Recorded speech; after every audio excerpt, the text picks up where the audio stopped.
ഓം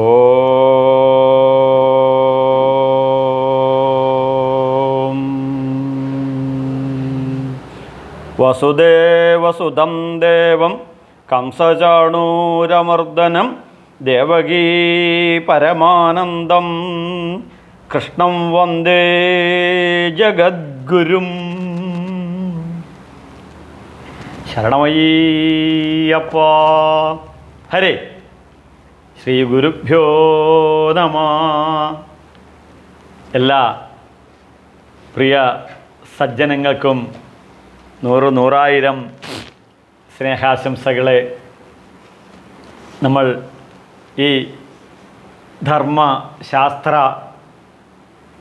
പഠന സപര്യയിൽ ജീവിതത്തിൻ്റെ മുത്തും പവിഴങ്ങളും നേടിക്കൊണ്ട് ഭഗവാൻ പറഞ്ഞതുപോലെ സന്തോഷ സംതൃപ്ത ജീവിതം, ഗൃഹസ്ഥാശ്രമധർമ്മങ്ങൾ സ്വധർമ്മമപിചാപേക്ഷ ന വികമ്പിതുമർഹസി. ശ്രദ്ധിക്കണം, മഹാഗൃഹസ്ഥനായ കൃഷ്ണൻ, നമുക്കറിയാം 16,008 ഭാര്യമാർ. ഈ മഹാഗൃഹസ്ഥൻ ഗൃഹസ്ഥാശ്രമികളുടെ ജീവിതത്തെ ഉയർത്താനാണ്. നമുക്കറിയാം ശ്രീരാമ അവതാരം. ശ്രീരാമൻ ഗൃഹസ്ഥാശ്രമിയാണ്, മഹാവിഷ്ണു ഗൃഹസ്ഥാശ്രമിയാണ്, പരമേശ്വരൻ ഗൃഹസ്ഥാശ്രമിയാണ്. അപ്പോൾ വസിഷ്ഠ ഋഷി സത്യപ്രതിജ്ഞയുടെ തലേ ദിവസം ശ്രീരാമചന്ദ്രപ്രഭുവോട് പറയുന്നുണ്ട്, ഗൃഹമേവ ഗൃഹസ്ഥാനാം സുസമാഹിത ചേതസ ശാന്താഹാം ഹൃദിദോഷാണാം.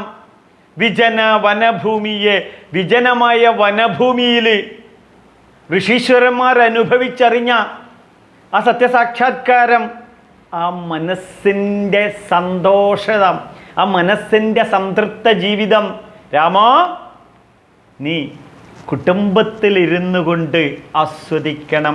അപ്പോൾ ഓരോ നിമിഷവും നാം നമ്മുടെ ജീവിതം സന്തോഷപ്രദമായി ആസ്വദിക്കണം. ശ്രദ്ധിക്കണം, കൂടുമ്പോൾ ഇമ്പമുള്ള ഈ കുടുംബ സംസ്കൃതിയാണ് ഹൈന്ദവ സംസ്കൃതി എന്ന് നാം തിരിച്ചറിയാനുള്ള സമയം അതിക്രമിച്ചിരിക്കുന്നു. കാരണം ആധുനിക സമൂഹം, ആധുനിക കുടുംബം ഗൃഹമന്ധകൂപം. ഗൃഹം കറണ്ട് ഉണ്ടാവും, എല്ലാ റൂമിലും നല്ല ലൈറ്റ് ഉണ്ടാവും, പക്ഷേ ജീവിതത്തിൻ്റെ അന്ധകാരമാകുന്ന പൊട്ടക്കിണർ എന്നുള്ളതാണ് ഇവിടെ ഋഷി പറയുന്നത്. ജീവിതത്തിൻ്റെ അന്ധകാരമാകുന്ന പൊട്ട കിണറാണോ നമ്മുടെയൊക്കെ കുടുംബം എന്ന് ഒന്ന് നോക്കുന്നത് നല്ലതായിരിക്കും. പരസ്പരം പഴിചാരുക, പരസ്പരം കുറ്റപ്പെടുത്തുക, പരസ്പരം വഴക്കിടുക, അച്ഛൻ കിഴക്കോട്ട് നോക്കി മൊബൈൽ തോണ്ടുക, 24 മണിക്കൂറും അമ്മ മൊബൈൽ ഉപാസകയായി പടിഞ്ഞാറോട്ട് തിരിഞ്ഞിരുന്ന് തോണ്ടുക, മകൻ തെക്കോട്ട് തിരിഞ്ഞിരുന്ന് കൗസല്യ സുപ്രജാരാമ എന്നുള്ളതിന് പകരം മൊബൈൽ ഗെയിം 24 മണിക്കൂറും തോണ്ടുക, മകളെ വടക്കോട്ട് തിരിഞ്ഞു. അപ്പോൾ ഇതിലിടയിൽ ഇവിടെ ഒരാൾ വന്ന് ബോംബ് പൊട്ടിച്ചിട്ട് പോയാലും അറിയത്തില്ല. അതിനാണ് ഒരു സംഘം ഇപ്പോൾ വരുന്നത്, കുർവാ സംഘം എന്നുള്ള പറയും. കാരണം ഇവർക്കറിയാം വീട്ടിലെല്ലാവരും മൊബൈൽ അഡിക്ഷൻ സെൻ്ററുകളാക്കി മാറ്റിയിരിക്കുകയാണ് കുടുംബം എന്നുള്ളത്. അപ്പോൾ ഈ ഗൃഹമന്ധകൂപം എന്നുള്ള ഈ പൊട്ടക്കിണറിൽ നിന്നും അട്ടിമുട്ടി ഒരു പരിവർത്തനം നമ്മളെ കുടുംബത്തിൽ വരുത്തേണ്ട സമയം അതിക്രമിച്ചിരിക്കുന്നു. അപ്പോൾ അടുക്കും ചിട്ടയുമുള്ള ഒരു കുടുംബം, അറിവും കഴിവുമുള്ള അച്ഛനും അമ്മയും എങ്കിൽ യദ്യദാചരതി ശ്രേഷ്ഠ തത്ര ദേവോസ്തോ ജയ സയത് പ്രമാണം കുരുതേ ലോകസ്ഥതനുവർത്തതേ. നമ്മുടെ മക്കളും ആ പാതയിൽ, ശ്രേഷ്ഠമായ പാതയിൽ ഫോളോ ചെയ്തിരിക്കും. സത്യം പരം ധീമഹി എൻ്റെ അനുഭവമാണ് ഞാൻ നിങ്ങളോട് പങ്കുവെക്കുന്നത്. നിങ്ങൾക്ക് എല്ലാവർക്കും അറിയാം, മുൻ ശബരിമല മേശാന്തിയും കൃഷ്ണ യജുർവേദ പണ്ഡിതനും ഭാഗവതോത്തമനും ഭഗവത്ഗീത ആചാര്യനുമായ എൻ്റെ അച്ഛനും അമ്മയും എന്നെ വളർത്തിയ സംസ്കൃതി, അവർ ചെയ്യുന്നത് കണ്ട് അവരുടെ ജീവിതത്തിൽ മുത്തും പവിഴങ്ങളും അവർ നേടിയ പുരുഷാർത്ഥങ്ങൾ നേടി സംതൃപ്തി അനുഭവിക്കുന്നത് കണ്ട് എനിക്കും തോന്നി, ഇതാണ് ജീവിതം, ഇതാണ് ജീവിതം. അപ്പോൾ ഈ ഒരു നിലയിലോട്ട് നിങ്ങളും ഒക്കെ ഉയരണം. ഈ വേദങ്ങളും ഉപനിഷത്തുക്കളും ഭഗവത്ഗീതയും ഭാഗവതവും പഠിച്ച് അതിനനുസൃതമായ ഒരു നല്ല വൈദിക ക്ഷേത്ര സംസ്കൃതി, അതിൽ ഈ പൊട്ടപ്രാർത്ഥന ഒഴിവാക്കണം, അറിവും കഴിവും പ്രവൃത്തിയുമുള്ള സംസ്കൃതിയെ വളർത്തിയെടുക്കണം. അറിവും കഴിവും സത്പ്രവൃത്തിയുമുള്ള ഒരു സമൂഹത്തെ, അന്ധവിശ്വാസവും അനാചാരവുമില്ലാത്ത ഒരു സംസ്കൃതി. അപ്പോൾ സന്തോഷ സംതൃപ്ത ദീപാവലി നമ്മുടെ കുടുംബത്തിൽ വളരും. അപ്പോൾ നാം സ്വയം അതിന് ഉയരണം. ഞാൻ ഉയർന്നു കഴിഞ്ഞാൽ എൻ്റെ ഭാര്യയ്ക്ക് ഉയരാതിരിക്കാൻ പറ്റില്ല, എൻ്റെ ഭാര്യ ഉയർന്നു കഴിഞ്ഞാൽ എനിക്ക് ഉയരാതിരിക്കാൻ പറ്റില്ല, എൻ്റെ ഭാര്യ ഉയർന്നു കഴിഞ്ഞാൽ എൻ്റെ മക്കൾക്ക് ഉയരാതിരിക്കാൻ പറ്റില്ല, ഞാൻ ഉയർന്നു കഴിഞ്ഞാൽ എൻ്റെ അച്ഛനും അമ്മയ്ക്കും ഉയരാതിരിക്കാൻ പറ്റില്ല. അയം ഹി പരമോലാഭ ഉത്തമ ശ്ലോക ദർശനാത്. ശ്രീമദ് ഭാഗവതത്തിൽ വ്യാസഭഗവാൻ വരച്ച ചിത്രമാണ്. കുചേലൻ ശ്രീകൃഷ്ണ ഭഗവാൻ കാണാൻ പോകുമ്പോൾ ചിന്തിക്കുകയാണ്, അയം ഹി പരമോലാഭ, ഞാൻ ജീവിതത്തിൽ എത്ര ഭാഗ്യവാനാണ്, എൻ്റെ ജീവിതം ലാഭമല്ലേ. കാരണം എന്താണ്? എന്നെ ഈ ഭഗവാനിലോട്ട് അടുപ്പിച്ചത് എൻ്റെ ഭാര്യയല്ലേ? അതെ അതെ, അതുകൊണ്ട് എൻ്റെ ജീവിതം ലാഭമാണ്. ഭഗവാനെ ദർശിച്ചതിന് ശേഷം വീട്ടിലുണ്ടായ മാറ്റങ്ങൾ നമുക്കറിയാലോ. അപ്പോൾ ഭാര്യ പറയുന്നു, അയം ഹി പരമോലാഭ ഉത്തമ ശ്ലോക ഞാൻ എത്ര ഭാഗ്യവതിയാണ്, സംഗീതം പോലെയല്ലേ എൻ്റെ ജീവിതം. അതുവരെ തൊട്ടടുത്ത് സ്കൂളിൽ പോവാത്ത കുട്ടികൾക്ക് ഇപ്പോൾ കേന്ദ്രീയ വിദ്യാലയത്തിൽ അഡ്മിഷൻ കിട്ടിയിരിക്കുന്ന എല്ലാ പിള്ളേർക്കും സെപ്പറേറ്റ് ഓരോ കാറും ഓരോ ഡ്രൈവർമാരും. ഇപ്പോൾ പിള്ളേരും പറയാൻ തുടങ്ങി, അവരുടെ നല്ല ജീവിതം കിട്ടുമ്പോൾ എന്ത്, അയം ഹി പരമോലാഭ ഉത്തമ ശ്ലോക, ജീവിതം സന്തോഷ സംഗീതമായി മാറുകയാണ്. ഇതിന് ഓരോ വ്യക്തികളും അവനവൻ സ്വയം ഉയരണം, വേറെ ഒരു വഴിയില്ല. ശ്രീശങ്കര ഭഗവത്പാദര് വിവേക ചൂടാമണിയിൽ പറയുന്നു, അവിദ്യാ കാമകർമാദി പാശബന്ധം വിമോചിതും കശക്നുയാത് വിനാത്മാനം കൽപ്പകോടി ശതൈരപി. അവിദ്യാ കാമകർമാദി പാശബന്ധം. നമ്മളിപ്പോൾ ഉള്ളത് എവിടെയാണ്? അവിദ്യയിലാണ്, അറിവില്ലായ്മയിലാണ്, തെറ്റായ വഴിയിലൂടെയാണ്, അത്യാഗ്രഹത്തിൻ്റെ പിറകെ പോവുകയാണ്. പണം സമ്പാദിക്കാൻ ഏത് വൃത്തികേടും ഏത് അധർമ്മവും ചെയ്യുന്ന വ്യക്തികളടങ്ങുന്ന സമൂഹമാണ്, സമൂഹമടങ്ങുന്ന രാഷ്ട്രമാണ്. ഇതിൽ നിന്നുമാണ് അടിമുട്ടി ഒരു പരിവർത്തനം. അവിദ്യാ കാമത്തിൽ നിന്നാണ് കർമ്മം, കൈക്കൂലി വരുന്നത്. കൈക്കൂലിയിൽ മുങ്ങിക്കുളിക്കുകയാണ് സമൂഹത്തിൻ്റെ സമസ്ത മേഖലകളും. അപ്പം ഈ ബന്ധനത്തിൽ നിന്നും വിമോചിതും പുറത്തോട്ട് വരണം. അല്ലാതെ കൽപ്പകോട്ടി ശതൈരപി, കോടി ജന്മം കഴിഞ്ഞു കഴിഞ്ഞാലും ആരും നന്നാവാൻ പോകുന്നില്ല. അപ്പം നന്നാവണമെന്ന് ആഗ്രഹിക്കുന്ന വ്യക്തികൾ ഇപ്പോൾ ഒരു തീരുമാനമെടുക്കുക. ധർമാധിഷ്ഠിത ജീവിതം, വ്യക്തിശുദ്ധിയിലുള്ള ഒരു ജീവിതം.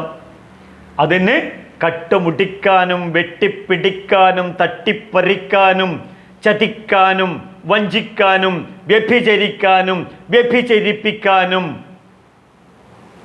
ഞാൻ കൂട്ടുനിൽക്കില്ല, ഞാൻ ചെയ്യില്ല എന്ന ഉറച്ച തീരുമാനം ഓരോ വ്യക്തികളും എടുക്കുകയാണെന്നുണ്ടെങ്കിൽ അവനവൻ തന്നെ കർമ്മപാശബന്ധത്തിലാണ്. ഇതിൽ നിന്നും നമുക്ക് മോചനം നേടാൻ സാധിക്കും. അപ്പോൾ എന്താകണം? കർമ്മം എന്താക്കി മാറ്റണം? കർമ്മയോഗമാക്കി മാറ്റണം. എളുപ്പമാണ്, സിമ്പിളാണ്. അപ്പോൾ ദേശകാലങ്ങളിൽ വെച്ച് നമ്മുടെ ഇന്ദ്രിയങ്ങളുടെ കരണങ്ങളുടെ വ്യവഹാരത്തെയാണ് കർമ്മം എന്ന് പറയുന്നത്. നമുക്കിപ്പോൾ കർമ്മമെന്ന് കേൾക്കുമ്പോൾ അപ്പം പിതൃകർമ്മം, മരിച്ചു കഴിഞ്ഞാലുള്ള കർമ്മമാണ്. അതല്ല കർമ്മം. കണ്ണുകൊണ്ട് കാണുന്നതാണ് കർമ്മം, നാക്കുകൊണ്ട് രുചിക്കുന്നതാണ് കർമ്മം, മൂക്കുകൊണ്ട് മണക്കുന്നതാണ് കർമ്മം, ശരീരം കൊണ്ട് സ്പർശിക്കുന്നതാണ് കർമ്മം, രുചിച്ചു നോക്കുന്നതാണ് കർമ്മം. അപ്പം ഇവ എന്താക്കി മാറ്റണം? കർമ്മയോഗമാക്കി മാറ്റണം. കർമ്മ യോഗമാക്കി മാറ്റണം. ഇതല്ലേ ഭഗവത്ഗീതയിൽ 18 അധ്യായങ്ങളും എല്ലാം യോഗം, യുജ്യതേ ഇതി. അപ്പം യോഗമാക്കി മാറ്റണം. അപ്പോൾ കർമ്മയോഗമാക്കി മാറ്റിയില്ല എന്ന് തിരുമേനി, എനിക്കിതിനകത്തൊന്നും വിശ്വാസമില്ല, എനിക്കിതൊന്നും ആക്കാൻ പറ്റില്ല. ആക്കി മാറ്റിയില്ല എങ്കിൽ എന്ത് പറ്റും? കർമ്മഫലം വിത്തായി മാറും. നമ്മൾ ഒരു ഐസ്ക്രീം കഴിച്ചു, നല്ല മധുരമുണ്ട്, 10 എണ്ണം കഴിച്ചു, പിറ്റേ ദിവസവും കഴിച്ചു, അതിൻ്റെ അടുത്ത ദിവസം കഴിച്ചു, ഷുഗർ വർദ്ധിച്ചു. ധിം.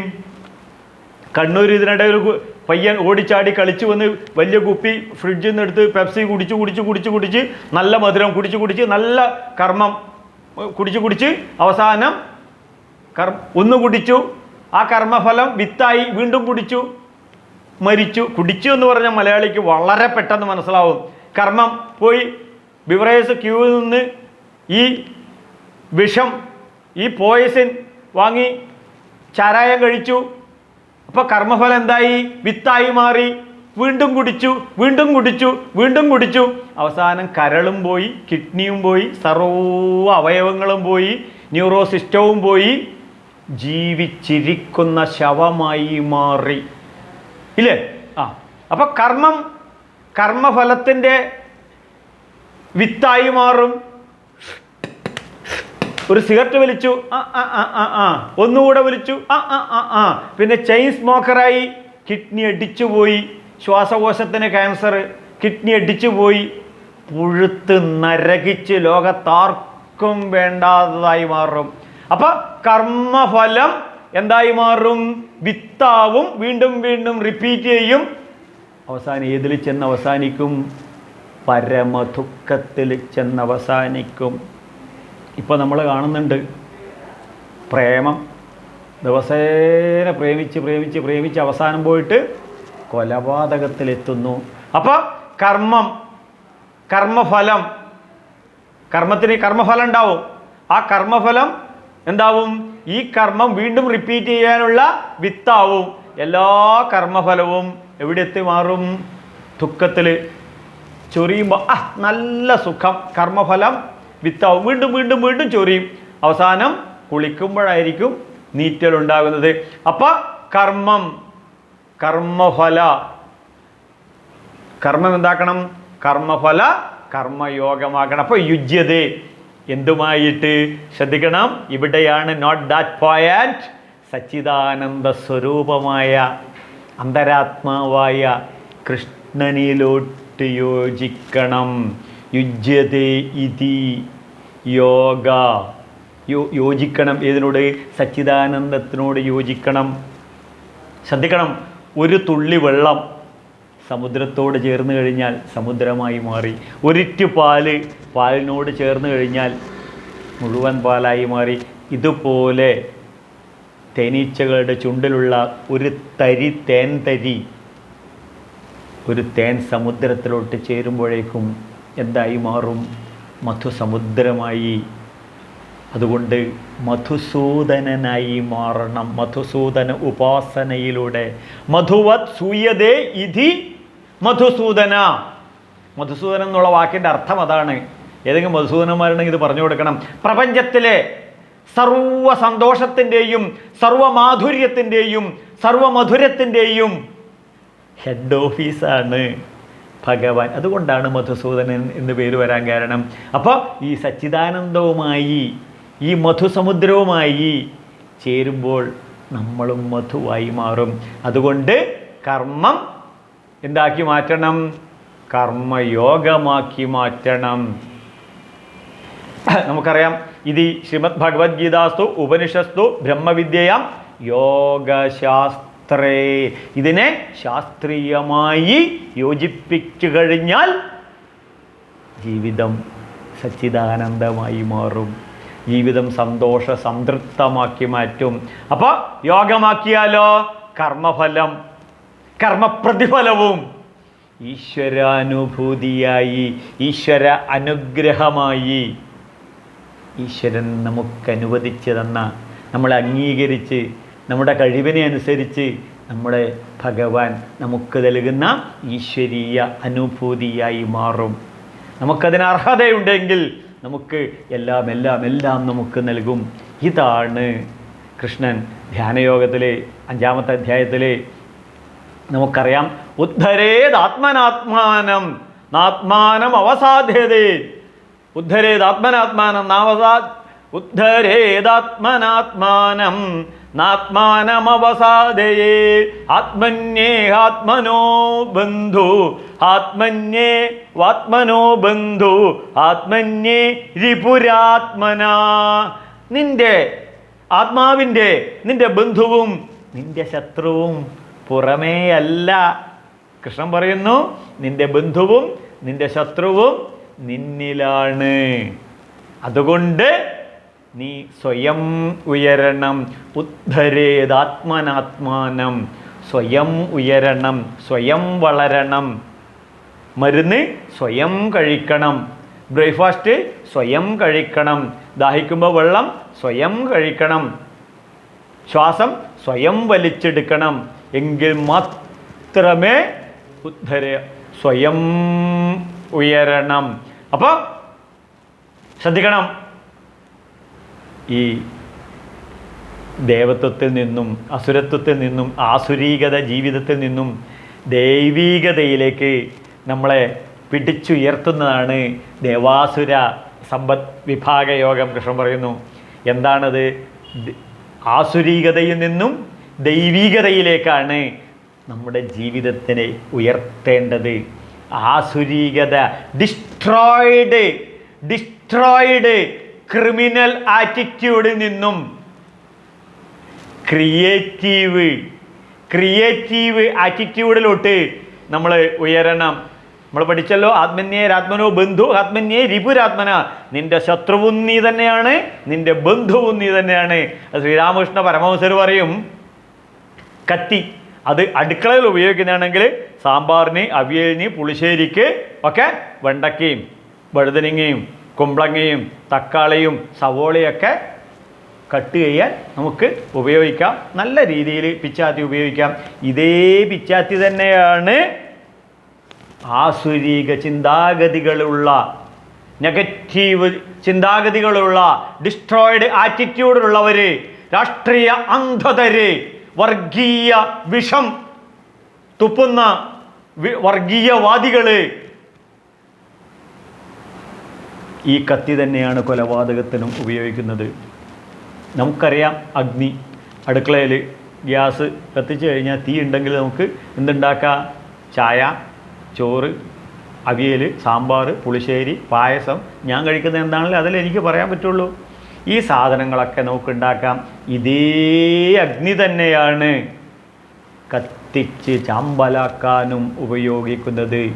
ഉദ്ധരേ ആത്മനാത്മാനം ആത്മാനം അവസാദയേ ആത്മന്യേ ആത്മനോ ബന്ധു ആത്മന്യേ രിപുരാത്മന. നിന്റെ ശത്രുവും നീയാണ്. അപ്പം എൻ്റെ മനസ്സിനെ ദുഃഖിപ്പിക്കുന്ന ചിന്തകൾ, ദുരിതത്തിലാഴ്ത്തുന്ന എൻ്റെ ചിന്തകൾ, ഇതിനെ തരംതിരിച്ചു വിടണം. ഇത്രയേ കൃഷ്ണന് പറയാനുള്ളൂ. ഭഗവാൻ പൂർണ്ണാവതാരം എടുത്തിട്ട് നിന്റെ ചിന്തകളെ നീ തരംതിരിച്ചു വിടൂ. ഇതിനാണ് അടുക്കും ചിട്ടയുമുള്ള ഒരു ജീവിതം നാം ചെറുപ്പത്തിലേ വളർത്തിയെടുക്കണം നമ്മളെ മക്കളെ. അപ്പോൾ ഈ ക്ഷേത്രവും ക്ഷേത്ര സംസ്കൃതിയും എന്തിനാണ്?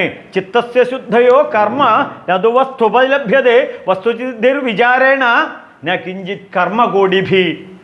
ശങ്കരാചാര്യർ വിവേക ചൂടാമണിയിൽ പറയുന്നു, ചിത്തശുദ്ധിക്ക് വേണ്ടിയിട്ടാണ്. നമുക്കറിയാം ചിത്തശുദ്ധിക്ക് വേണ്ടി നമ്മൾ ഭഗവത് സേവയൊക്കെ കഴിക്കാറില്ലേ? ഭഗവത് സേവയ്ക്ക് എന്തിനാണ്? അതിലൊരു നിലവിളക്ക് വെക്കും, 5 തിരി, ഒന്ന് കിഴക്കോട്ട്, ഒന്ന് വടക്കോട്ട്, ഒന്ന് പടിഞ്ഞാറോട്ട്, ഒന്ന് തെക്കോട്ട്, ഒന്ന് ശ്രദ്ധിക്കണം കിഴക്ക് വടക്ക് കോണിലായിട്ട്, അതാണ് ഈശാന കോണിൽ. ഈ 5 തിരികൾ മറ്റൊന്നുമല്ല, പഞ്ചഭൂതങ്ങളായിട്ടാണ് ചിത്രീകരിക്കുന്നത്. എന്തിനാണ് ഈ പഞ്ചഭൂതങ്ങൾ? ഈ പഞ്ചഭൂതങ്ങൾ മറ്റൊന്നുമല്ല, ആ പരമേശ്വരൻ്റെ പഞ്ചവക്ത്രസ്ത്രക്ഷോ 5 മുഖങ്ങളാണ് ഈ പഞ്ചഭൂതങ്ങൾ. ഈ പഞ്ചഭൂതങ്ങൾ ആകാശം, വായു, ഭൂമി, അഗ്നി, ജലം, ഈ പഞ്ചഭൂതങ്ങളായിട്ടാണ് ഈ 5 തിരിയെ സങ്കല്പിക്കുന്നത്. അതുകൊണ്ടാണ് ഹൈന്ദവ കുടുംബങ്ങളിൽ 5 തിരിയിട്ട നിലവിളക്ക് കത്തിക്കണം എന്ന് പറയുന്നത്. അപ്പോൾ ഈ അഗ്നി ഇങ്ങനെ കൊളുത്തിക്കഴിഞ്ഞാൽ അതിങ്ങനെ ആടി ആടി കളിക്കുന്നുണ്ടാവും. ആടി ആടി കളിക്കുന്ന ഒന്നുമല്ല, അഗ്നി ചിരിക്കുകയാണ്. 3 വിധത്തിലുള്ള അഗ്നിയാണ്. ഒന്ന് ആവാഹനീയ അഗ്നി.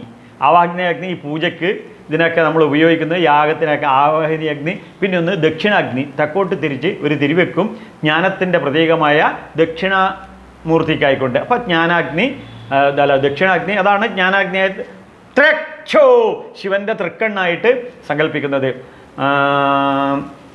ആവാഹനീയ അഗ്നി, ദക്ഷിണാഗ്നി, പിന്നെ അടുത്ത അഗ്നിയുടെ പേരാണ് ഗാർഹപത്ന്യാഗ്നി. നമ്മുടെ അമ്മ അടുക്കളയിൽ ചോറും കൂട്ടാനും ഉണ്ടാക്കാൻ ഉപയോഗിക്കുന്നത്. അപ്പോൾ ഈ ഏത് അഗ്നി കത്തിച്ചു കഴിഞ്ഞാലും അതിങ്ങനെ കാറ്റിങ്ങനെ അടിച്ചടിച്ചടിച്ചടിച്ച് പോകും. കാറ്റിങ്ങനെ അടിച്ചടിച്ച് പോകുമ്പോൾ അപ്പോൾ ശ്രീരാമകൃഷ്ണ പരമഹംസർ ആ കത്തി ജ്വലിക്കുന്നതാണ് പൂർണ്ണാവതാരം.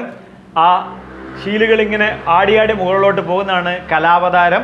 അതിൻ്റെ മുകളിലുള്ള തരികളാണ് അംശാവതാരം. അപ്പോൾ കൃഷ്ണാവതാരമാണ് താഴത്തുള്ള ജ്വലിക്കുന്നത് എന്ന് പറയും. അപ്പോൾ ഈ അഗ്നി ജ്വലിക്കുന്നതിന് എവിടെയും കാണുമ്പോൾ നമ്മളോട് അഗ്നി ഭഗവാൻ ചിരിക്കുന്നതാണ് എന്നുള്ളതാണ് സങ്കല്പം. എന്താണ്? ഇതം ശരീരം കൗന്ദേയ ക്ഷേത്രമിത്യഭിധീയതേ. ഭഗവത്ഗീതയിൽ ഭഗവാൻ പറയുന്നു, ഈ ശരീരം തന്നെയാണ് ക്ഷേത്രം. അപ്പോൾ ഈ ശരീരം ശ്രദ്ധിക്കണം, ഈ പഞ്ചഭൂതങ്ങൾ പഞ്ചീകരിച്ചുണ്ടായ പ്രപഞ്ചത്തിൻ്റെ ഭാഗമായി. സർവം പ്രകൃതിയെ അർജുന, പ്രകൃതി തന്നെയാണ് പഞ്ചഭൂതങ്ങൾ കൊണ്ട് ഈ ശരീരം ഉണ്ടാക്കിയത്. അതുകൊണ്ട് ഈ ശരീരം നമ്മൾ വാടകയ്ക്കെടുത്തിരിക്കുകയാണ്. ഇത് പറയാനാണ് ഞാൻ ഇത്തിരി എടുത്തിരുന്നത്. ഈ ശരീരം നമ്മൾ എന്ത് ചെയ്തിരിക്കുന്നത്? വാടകയ്ക്കെടുത്തിരിക്കുകയാണ്. ആ വാടക നമ്മൾ കൃത്യമായി കൊടുത്തില്ല എങ്കിൽ നമ്മൾ റിമൈൻഡർ ചെയ്യുന്നതാണ് മുട്ടുവേദന, തലവേദന, വയറുവേദന, കൈവേദന, നടുവേദന മുതലായിരിക്കുന്ന വേദനകളിലൂടെ നമുക്കിങ്ങനെ റിമൈൻഡ് ചെയ്യും. എന്ത്? ഇനിയെങ്കിലും നീ ഈ ഇതം ക്ഷേത്രം ക്ഷേത്രജ്ഞാനം തസ്യജ്ഞാനം, ക്ഷേത്രം വേറെ ക്ഷേത്രജ്ഞം വേറെ. എൻ്റേതല്ല ശരീരം, ഞാൻ വേറെ, എൻ്റെ ശരീരം വേറെ. ഇത് അഗ്നിയുടെ അന്നമാണ് എന്ന് തിരിച്ചറിയണം. അഗ്നിയുടെ അന്നമാണ് എന്ന് തിരിച്ചറിയണം. അല്ലെങ്കിലോ ജന്തുക്കൾ ഭക്ഷിച്ചു കാഷ്ടിച്ചു വെന്തു വെണ്ണീരായി ചമഞ്ഞിടുന്നു. രാമായണത്തിലെ സെമിറ്റിക് മതക്കാരോട് ചോദിച്ചു കഴിഞ്ഞാൽ കുഴിച്ചിട്ട് കഴിഞ്ഞാൽ പ്രാണികളും പുഴുവും അതും ജന്തുക്കൾ ഭക്ഷിച്ചു കാഷ്ടിച്ചു അല്ലെങ്കിൽ ഇവരെ കത്തിച്ച് വെണ്ണീരാക്കി കളി. ശ്രദ്ധിക്കണം, ഇവിടെ ഈ ശരീരം അഗ്നിയുടേതാണ് എന്ന് അഗ്നി നമ്മൾ റിമൈൻഡർ ചെയ്യുന്നതാണ്. അഗ്നിയുടെ അടുത്തോട്ട് പോകുമ്പോൾ ചൂടടിക്കുന്നത്. അപ്പോൾ ഇതുവരെ ഞാൻ എൻ്റെ ശരീരമാണെന്ന് പറഞ്ഞ് അഹങ്കരിച്ചിട്ടുണ്ടെങ്കിൽ ഇനി മുതൽ ഈ അഹങ്കാരം വേണ്ട. ഉള്ളിലുള്ള ഈശ്വരീയതയെ കണ്ട് ആ ഈശ്വരീയ സംതൃപ്തിയിൽ ജീവിക്കണം. അതിനാണ് അഗ്നിമീളേ പുരോഹിത യജ്ഞസ്യ ദേവമൃത്യുജം ഹോതാരം രത്നധാതമം ജീവിതം രത്നധാം. രത്നങ്ങളും മുത്തുകളും പവിഴങ്ങളുമാക്കാൻ മുന്നേ നടക്കുന്ന ആചാര്യനായി ഈ അഗ്നിയെ കാണാനാണ് ഋഗ്വേദത്തിലെ ആദ്യത്തെ സൂക്തം. കാരണം ഞാൻ കൊണ്ടു നടക്കുന്ന ശരീരം എൻ്റേതല്ല, അഗ്നിയുടേതാണ്. അപ്പം ശാരീരിക അസ്വസ്ഥതകൾ നമ്മളെ ഓർമ്മിപ്പിക്കുകയാണ്. എന്ത്? ഇത് എൻ്റേതല്ല എന്ന്. അപ്പോൾ ശ്രദ്ധിക്കണം, ഭഗവത് ഭക്തി ജ്ഞാന വൈരാഗ്യാദികൾ വർദ്ധിക്കാനാണ് ഈ വേദങ്ങളും ഉപനിഷത്തുക്കളും ഭഗവത്ഗീതയും ബ്രഹ്മസൂത്രയും നമ്മൾ പഠിക്കുന്നത്. വേദങ്ങൾ പറയുന്നു വായുരനിലമൃതമധേദം ഭസ്മാന്ത്യം ശരീരം. ഭസ്മാന്ത്യം, ഭസ്മമായി ശരീരം മാറുന്നതുവരെ അകത്തുള്ള വായു അനിലിലോട്ട് ചേരുമ്പോൾ അമൃതത്വം ലഭിക്കും. അതിന് നമ്മുടെ കർമ്മങ്ങളെ ഇപ്പോൾ ഇവിടെ ഈ നിമിഷം നമ്മുടെ ജീവിതം ആസ്വാദ്യകരമായി അവനവനും അവനവൻ്റെ കുടുംബത്തിനും അവനവൻ്റെ സമൂഹത്തിനും അവനവൻ്റെ രാഷ്ട്രത്തിനും മാനവരാശിക്കും നന്മയുള്ളതുപോലെ ചെയ്യണം എന്നുള്ളതാണ് ഈ ശാസ്ത്രങ്ങൾ ഉറപ്പിക്കുന്നത്. ഞാനൊരു ശ്രീനാരായണീയനാണ്. എനിക്ക് ഏറ്റവും ഇഷ്ടമുള്ള ഋഷീശ്വരന്മാരിൽ ആചാര്യന്മാരിൽ ഒരു ആചാര്യനാണ് ശ്രീനാരായണ ഗുരുദേവൻ. എന്തുകൊണ്ടാണെന്ന് വെച്ച് കഴിഞ്ഞാൽ ഇദ്ദേഹം ഒരു പഞ്ചശുദ്ധി എന്നെ പഠിപ്പിച്ചു. അതിനുശേഷം എനിക്ക് ഗുരുദേവനെ വല്ലാത്ത ഇഷ്ടമാണ്. കാരണം ഒന്നാമത് അദ്ദേഹം ജീവകാരുണ്യ പഞ്ചകം എന്നുള്ളൊരു കൃതി എഴുതി പറഞ്ഞു, കൊല്ലാവ്രതം ഉത്തമമാം അതിലും ശവം തിന്നാവ്രതമത്രേ അത്യുത്തമം. അപ്പോൾ ഒരു ജീവിയെയും ഉപദ്രവിക്കരുത്, ശവം തിന്നരുത്, മത്സ്യമാംസാദികൾ കഴിക്കരുത് എന്ന് ഒരു കൃതി എഴുതി വെച്ച് ശങ്കരാചാര്യ നമ്മുടെ ശ്രീനാരായണ ഗുരുദേവൻ പഠിപ്പിച്ചു നമ്മളെ. അപ്പോൾ ശ്രീനാരായണ ഗുരുദേവനെ അറിയാം, നമ്മുടെ ശരീരം അസിഡിറ്റിയാണ്. ആൽക്കലിയുള്ള സിംഹത്തിനും ആൽക്കലിയുള്ള പുലിക്കുമാണ് അവരാണ് ശവം തീനികൾ. കഴുകനാണ് ശവം തീനികൾ. അപ്പോൾ മനുഷ്യൻ ശവം തീനി കുഴിമന്തികൾ തിന്ന് ശവം തീനി ആകരുത്, ശവക്കറികൾ കഴിക്കരുത്. ഇത് പറയാൻ അവതരിച്ച അവതാരത്തിൻ്റെ പേരാണ് ശ്രീനാരായണ ഗുരുദേവൻ. ഞാനിത് കഴിക്കൂല, അതുകൊണ്ട് ഗുരുദേവൻ എനിക്ക് വലിയ ഇഷ്ടമാണ്. പിന്നെ രണ്ടാമത് ഗുരുദേവൻ പറഞ്ഞു, കരിയും കരിമരുന്നും ആർഭാടവും ഉത്സവങ്ങളിൽ ഒഴിവാക്കണമെന്ന്. ദിവസേന ആന 2-3 ആൾക്കാരെ ചവിട്ടിക്കൊല്ലുമെന്ന്. ആനയുടെ പേരിലും കേസില്ല, ഇൻഷുറൻസും ഇല്ല, കാശും കിട്ടൂല. ആനയുടെ ഓണറുടെ പേരിലും ഇതില്ല. വെടിക്കെട്ട് ദുരന്തം കേരളത്തിൽ സർവ സാധാരണമായിരിക്കുകയാണ്. ഓരോ ക്ഷേത്രങ്ങളിലെ ആർഭാടം കണ്ടു കഴിഞ്ഞാൽ അത്യത്ഭുതം തോന്നും നമുക്ക്. അപ്പോൾ ശ്രീനാരായണ ഗുരുദേവ പാത നാം ഉപേക്ഷിച്ചു. ചിന്തിക്കേണ്ട സമയം അതിക്രമിച്ചിരിക്കുകയാണ്. 1 കിലോമീറ്ററിനുള്ളിൽ ഓരോ കിലോമീറ്ററിനുള്ളിലും ഈ ഹലാൽ ചിക്കൻ ഈ ശവം മന്തിയാക്കിയിട്ട് കുഴി മാന്താൻ വേണ്ടി ഓരോ ശവക്കറികൾ തിന്നുന്നു. ഗുരുദേവ പാതയിൽ നിന്നും നാം വ്യതിചലിക്കുന്നു. മദ്യവും മയക്കുമരുന്നും ഒഴിവാക്കണം, പുകയില ഉൽപ്പന്നങ്ങൾ ഒഴിവാക്കണമെന്ന് ഗുരുദേവൻ നമ്മളെ പഠിപ്പിച്ചില്ലേ? ആ പാത വിട്ടു പോകുന്നത് കൊണ്ടാണ് അമ്മയെപ്പോലും കൊല്ലുന്ന മക്കൾ, അച്ഛനെപ്പോലും കൊല്ലുന്ന മക്കൾ 5 പേരെയാണ് അടി ടാങ് ടാങ് ടാങ് ടാങ് ആയിട്ട് അടിക്കുന്നത്. ശ്രീനാരായണ ഗുരുദേവ പാത ഉപേക്ഷിക്കുന്നതല്ലേ ഇതിന് കാരണം? ഇനി വ്യവസായം കൊണ്ട് വിശുദ്ധിയിലേക്ക് ഉയരണമെന്ന് ശ്രീനാരായണ ഗുരുദേവൻ പറഞ്ഞു. ഞാൻ ആ പാത സ്വീകരിച്ചു. ഞാൻ എറണാകുളത്ത് ബിസിനസ് ചെയ്യുന്നു, അതുകൊണ്ട് എനിക്ക് ജീവിതത്തിൽ സമ്പത്ത് നേടാൻ സാധിക്കുന്നു. അപ്പോൾ ഗുരുദേവൻ പറഞ്ഞ മദ്യം മയക്കുമരുന്നുകളും പുലകയില ഉൽപ്പന്നങ്ങളും ഞാൻ ഉപയോഗിക്കുന്നില്ല. ഒപ്പം പരയുടെ പാൽ നുകർന്നിടാത്തോർക്കൊരു നിമിഷം ഒരു നൂറ്റാണ്ട് പോലെ തോന്നും. പരയുടെ പാൽ നുകർന്നിടുന്നോർക്ക് ഒരു നൂറ്റാണ്ട് ഒരു നിമിഷം പോലെ തോന്നും എന്ന് ഗുരുദേവൻ നമ്മളെ പഠിപ്പിച്ചില്ലേ? ആ പരാവിദ്യ പഠിക്കണം,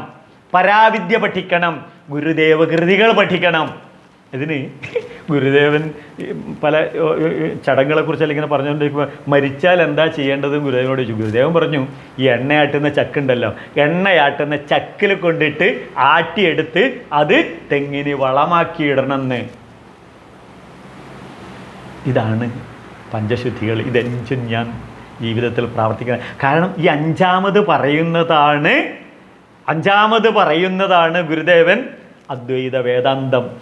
വേദാന്തം 4 വേദങ്ങളുമാണ് ഗുരുദേവൻ ഈ ഒരു വാക്കിൽ ആട്ടി ചക്കിലാട്ടി തെങ്ങിന് വളമാക്കണമെന്ന്. കാരണം ഇവിടെ വേദങ്ങൾ പറഞ്ഞു, വായുരനിലമൃതമധേദം ഭസ്മാന്ത്യം ശരീരം. ഗുരുദേവൻ പറഞ്ഞ ഈ പാതയിലൂടെ ഞാൻ ജീവിക്കുന്നത് കൊണ്ട് പൂർണ്ണമായും ഒരു ശ്രീനാരായണീയനാണ്. അതിൻ്റെ സന്തോഷവും അതിൻ്റെ സംതൃപ്തിയും അതിൻ്റെ ഐശ്വര്യവും എനിക്കുണ്ട്. അതുകൊണ്ട് ഞാൻ നിങ്ങളോട് പറയുന്നു, ഗുരുദേവൻ്റെ ഈ പഞ്ചസിദ്ധികൾ നിങ്ങൾ ജീവിതത്തിൽ പ്രാവർത്തികം. അല്ലാതെ എവിടെയോ എന്തോന്ന് ഒരു ജാതി ഒരു മതം ഒരു ദൈവം എന്ന് പറഞ്ഞു അത് തന്നെ പറഞ്ഞ് വെറുതെ അങ്ങോട്ട് ഗോസിപ്പ് നടത്തുക വേണ്ടത്. ഈ 5 കാര്യങ്ങളാണ് ഗുരുദേവൻ പറഞ്ഞത്. ഇതിനു വേണ്ടിയിട്ടാണ് നാരായണ ഗുരുദേവനായി നമ്മുടെ മുന്നിൽ അവതരിച്ച് ജീവിച്ചത്. എന്നെ ഉയർത്തിയതുപോലെ നിങ്ങൾക്കും ഉയരാം. ഈ ഗുരുദേവ പാതയിലൂടെ നിങ്ങൾക്ക് എല്ലാവർക്കും ആയുരാരോഗ്യ സൗഖ്യം നേർന്നുകൊണ്ട് ലോകാ സമസ്ത സുഖിനോ ഭവന്തു. സ്വാമി ശരണമയ്യപ്പ.